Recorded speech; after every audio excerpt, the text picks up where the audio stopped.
My name is Judy Rains and I'm 35 years old. Last month, I inherited my grandmother's $8 million estate with its 200-acre exotic animal sanctuary in Northern California. What I didn't expect was my estranged brother Marcus and half-sister Vivian showing up at my Silicon Valley penthouse 3 weeks later, demanding I abandon the sanctuary and split the money with them.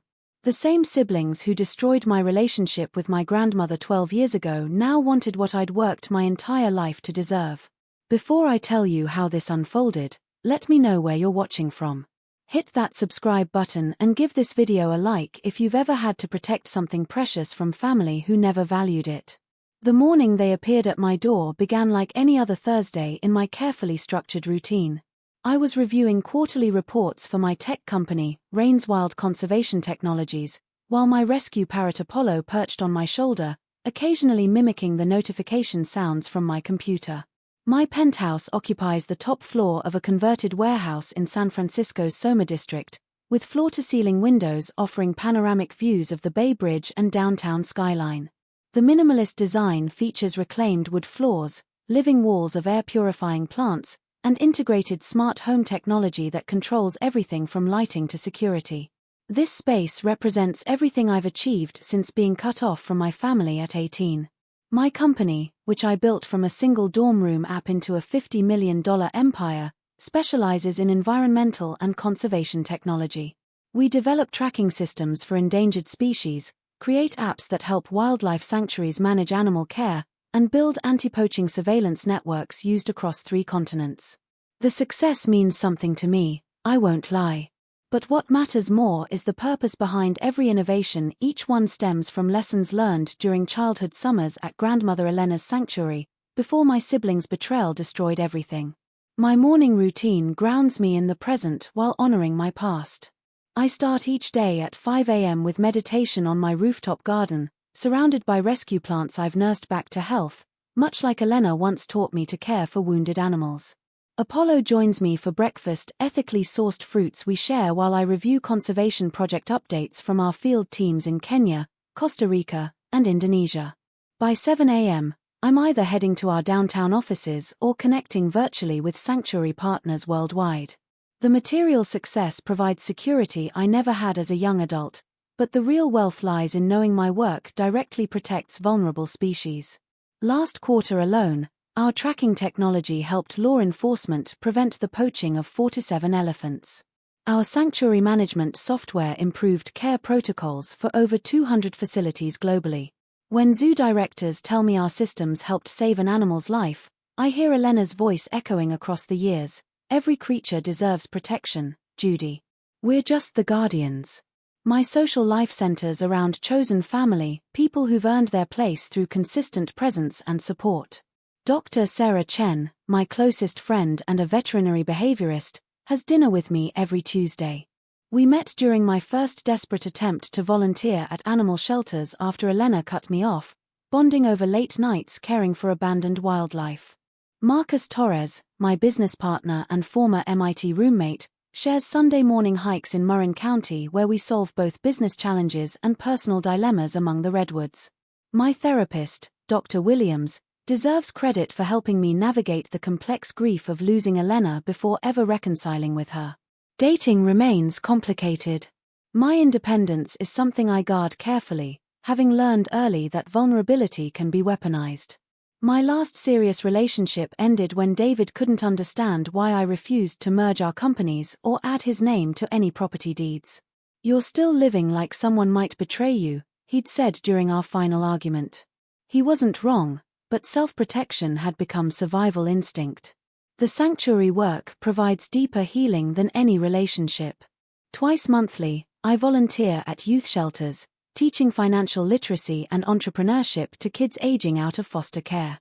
Something about their guarded expressions reminds me of my own teenage years, and I understand their need to build armor around their dreams. Last year, 3 former students started their own conservation-focused businesses with microloans from my foundation. When my doorbell chimed that Thursday morning, disrupting my review of panda habitat improvements in Sichuan province, I initially ignored it. Deliveries were rare, and friends always called first. The persistence of the ringing, however, suggested urgency. Through my security monitor, I glimpsed two figures whose faces I'd tried to forget for over a decade. Marcus stood slightly behind a woman I barely recognized as Vivian. My brother, now 32, had maintained his boyish features but wore expensive clothes that seemed desperate rather than successful, designer jeans that were too perfect, a watch that screamed "look at me," cologne I could detect through the video feed. Vivian, 30 and still striking, carried herself with the same calculated poise I remembered, but stress lines around her eyes suggested her confidence was carefully maintained armor. "Judy, we know you're there," Marcus called out, looking directly at the security camera. "We need to talk about Grandma Elena's will." My heart rate spiked as 12 years of carefully suppressed emotions flooded back. These were the people who had convinced Elena I was exploiting her beloved animals for social media attention, who had manufactured evidence of my supposed betrayal, who had watched her cut me off without a word of protest. Now they stood at my door, undoubtedly wanting something from the life I'd built without them. "What are you doing here?" I asked through the intercom, not bothering to hide my hostility. "Please, Judy," Vivian interjected, her voice carrying that same honeyed manipulation I remembered. "We just want to talk. About family. About making things right." Against every instinct screaming danger, I buzzed them up. Perhaps I needed to face them from a position of strength, in my own space, surrounded by evidence of everything I'd accomplished despite their sabotage. They entered my penthouse like predators assessing new territory, their eyes cataloging every expensive detail with barely concealed resentment and calculation. Marcus gravitated toward my wall of awards and patents, while Vivian examined the custom furniture and original artwork I'd collected from struggling environmental artists. "Nice place," Vivian commented, her tone arctic. "Must be profitable, exploiting animal welfare for tech profits." The accusation hit exactly where she'd aimed, my deepest insecurity about monetizing conservation work. But 12 years of therapy and business success had taught me to recognize manipulation tactics. "I don't exploit anything," I replied evenly. "My technology protects wildlife." "What do you want?" Marcus turned from examining my company's framed mission statement. "We heard about the inheritance. $8 million plus the sanctuary property. That's substantial for one person to handle. Especially when that person abandoned the family years ago," Vivian added, settling uninvited onto my Italian leather sofa. The revisionist history stole my breath. "I abandoned the family? You too destroyed my relationship with Grandma Elena with deliberate lies and manufactured evidence." "That's ancient history," Marcus dismissed with a wave. "We were kids dealing with trauma.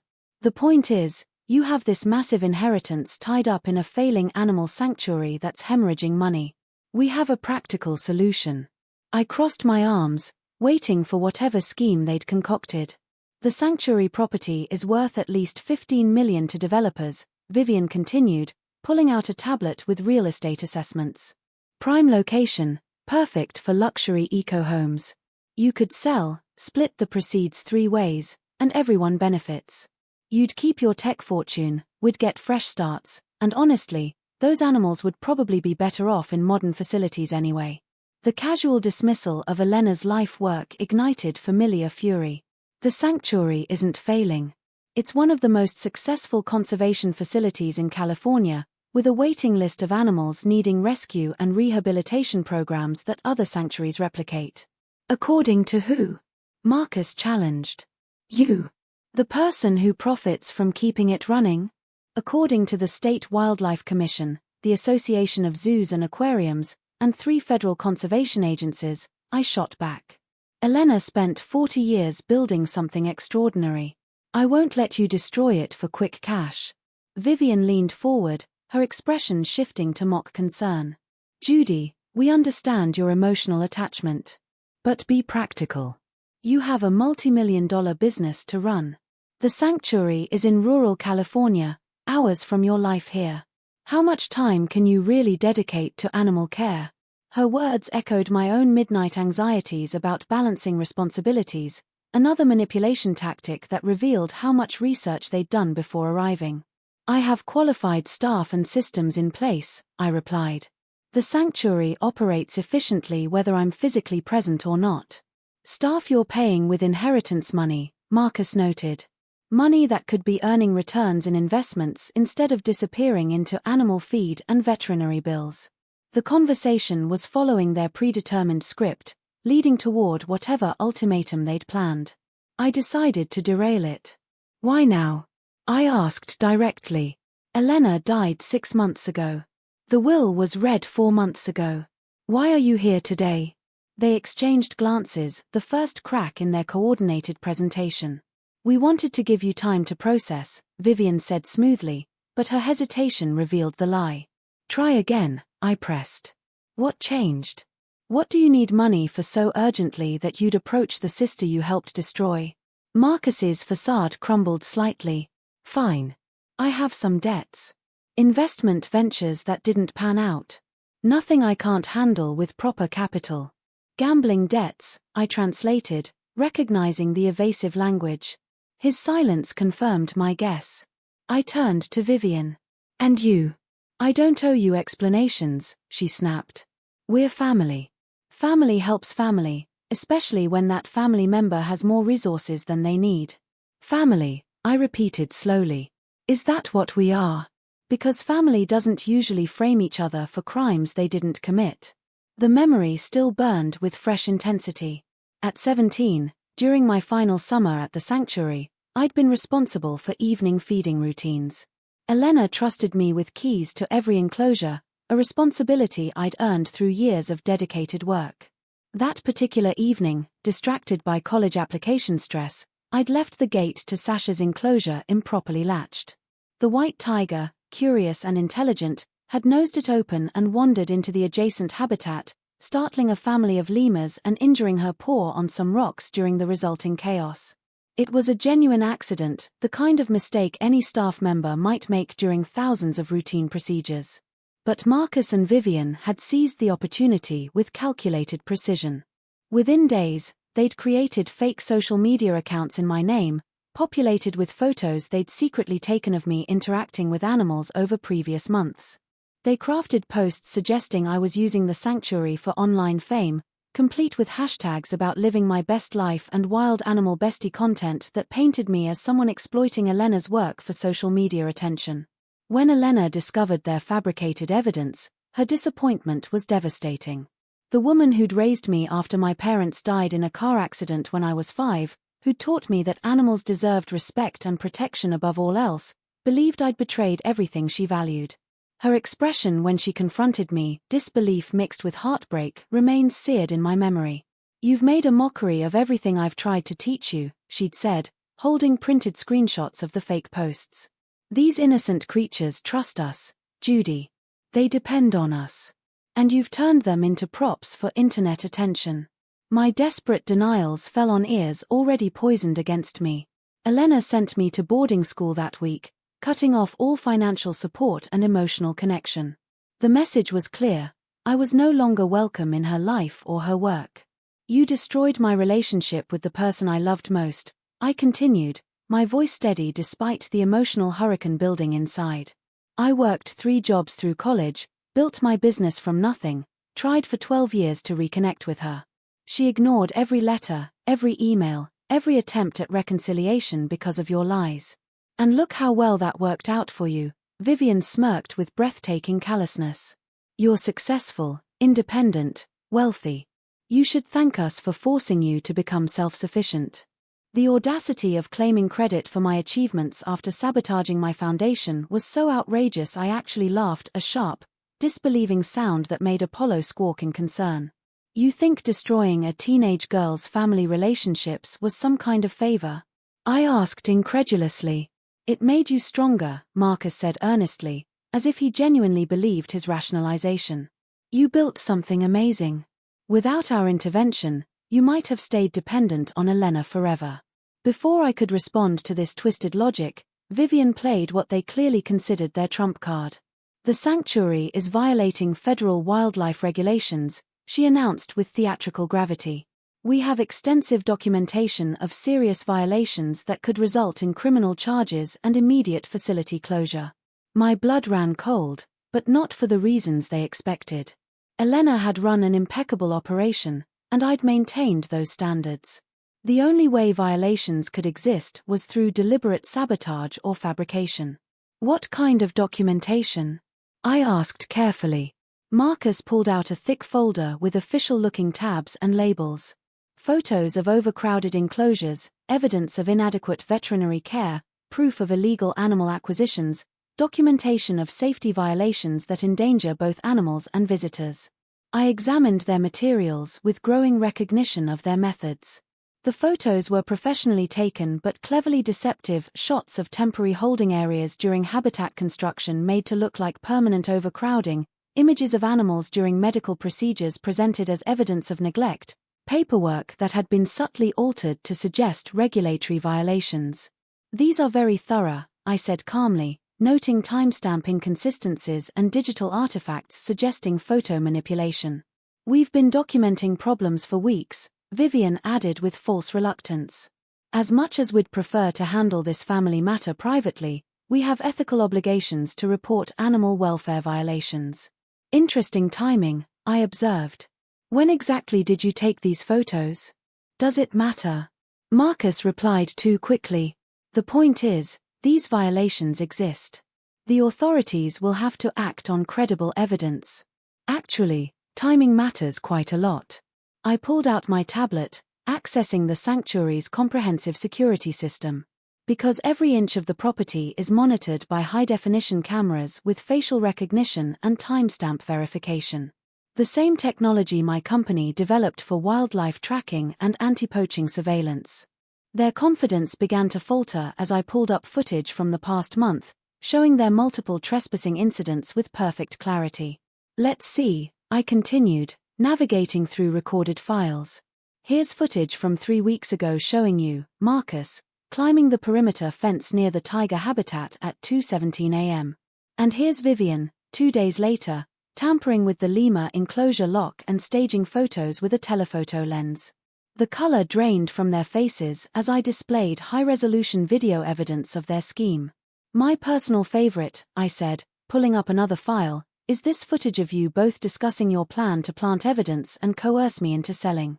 The audio is particularly clear apparently. You activated one of our wildlife tracking beacons during your trespassing, which automatically began recording environmental sounds for our behavior research database.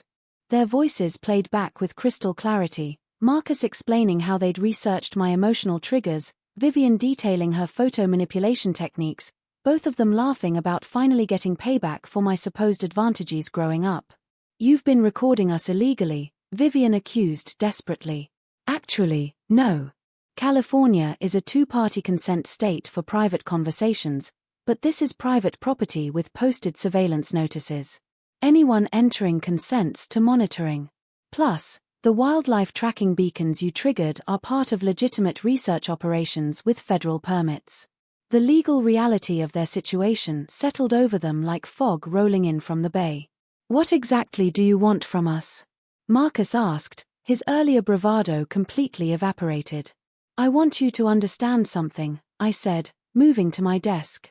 From the locked drawer where I kept Elena's memory box, I retrieved an envelope that had arrived with the inheritance documents, one I'd been unable to open until this moment. Elena's familiar handwriting across the front read, "For Judy, when she's ready for the whole truth." With trembling fingers, I broke the wax seal and unfolded pages covered in my grandmother's careful script. "My dearest Judy," I read aloud, "if you're reading this, then I'm gone and you're probably wondering why I left you everything despite our years of separation. The truth is, I know what really happened the night Sasha was injured. I've known for almost 12 years. Both siblings went rigid as I continued reading. 6 months after sending you away, I discovered security footage I'd forgotten existed, a backup system that recorded everything. I watched Marcus leave Sasha's gate unlatched during his evening wandering. I saw him notice the error and deliberately leave it unfixed. I witnessed the tiger's escape and injury, followed by your frantic efforts to help her and contain the situation. My voice caught as Elena's words revealed the depth of deception that had separated us. I also found the fake social media accounts, traced their creation to computers in this house, discovered the manipulation software Vivian used to alter photos and create false evidence. I learned that my own grandchildren had orchestrated an elaborate scheme to destroy your relationship with me, using my love for the animals as a weapon against you. Marcus slumped into a chair, all pretense abandoned. Vivian remained standing, but her face had gone ash-white. The question became, what should I do with this knowledge? Part of me wanted to immediately bring you home and banish them forever. But I realized something important: you were already building something extraordinary. Your early apps were gaining attention. Your scholarship essays about conservation technology showed vision beyond anything I could teach you. Perhaps, Elena's words continued, being forced into independence was exactly what you needed to fulfill your true potential. I looked up at my siblings, seeing them clearly for perhaps the first time as adults rather than the childhood tormentors they'd always been in my memory. So I made a difficult choice. I continued reading. I would let you build your own life, free from the manipulation and interference that had poisoned our family dynamic. I would watch from afar, proud of every achievement, grieving our lost connection but believing it served a greater purpose. When you tried to contact me over the years, I wanted desperately to respond, but I feared that reconciling too soon might drag you back into their toxic influence. The letter explained Elena's secret pride in my accomplishments, her discreet donations to conservation organizations I supported, her behind-the-scenes assistance with business permits and licenses I'd never known I'd received help obtaining. The sanctuary is yours, my darling, because you're the only one who truly understood its purpose was never about the animals alone. It was about healing broken trust, protecting the vulnerable, and building something beautiful from the wreckage of disappointment. You've already proven you can do all those things on a scale I never imagined possible. Elena's final paragraph brought tears I'd been holding back for decades. I'm sorry, Judy. Sorry for believing their lies initially, sorry for the years we lost, sorry for not being strong enough to confront the truth when I discovered it. But I'm not sorry for the woman you became in spite of, or perhaps because of those challenges. Use what I've left you to continue protecting those who cannot protect themselves, both animal and human. And please forgive a foolish old woman who loved you more than life itself but was too proud to admit her mistakes until it was too late. The silence in my penthouse stretched until Marcus found his voice. She knew. All this time, she knew what we'd done. She knew you were manipulative liars who weaponized her love for animals against the person she cared about most, I confirmed, refolding the letter with careful reverence. She knew I never exploited any animal, never betrayed her trust, never deserved what happened to me. That doesn't change our situation now, Vivian said desperately, but her voice lacked its earlier confidence. I have real debts, real problems. Marcus owes money to dangerous people. We need help. Help, I repeated slowly. That's an interesting word choice, considering you came here demanding I abandon Elena's life work and split money that was never yours. We're family, Marcus pleaded, falling back on their practiced manipulation. Blood is blood. Blood is blood, I agreed. But family is a choice. Family shows up. Family believes in you when others don't. Family protects you from threats. By any meaningful definition, you stopped being my family the night you decided to destroy my relationship with Elena. I stood and walked to the windows overlooking the bay, gathering my thoughts as afternoon light painted the water in shades of gold and silver. Here's what's going to happen, I said finally, turning back to face them. You have two choices, and I'll only offer them once. They waited, tension radiating from their rigid postures. Option 1, you can face federal charges for the crimes you've committed. Trespassing on wildlife refuge property, attempting to file false reports with regulatory agencies, fraud, extortion, conspiracy. I have enough documented evidence to ensure conviction on multiple felonies. Wildlife crime is taken very seriously by federal prosecutors, especially when it involves attempted manipulation of protected species facilities. Vivian started to protest, but I held up a hand. Option 2, you can work at the sanctuary for 1 full year.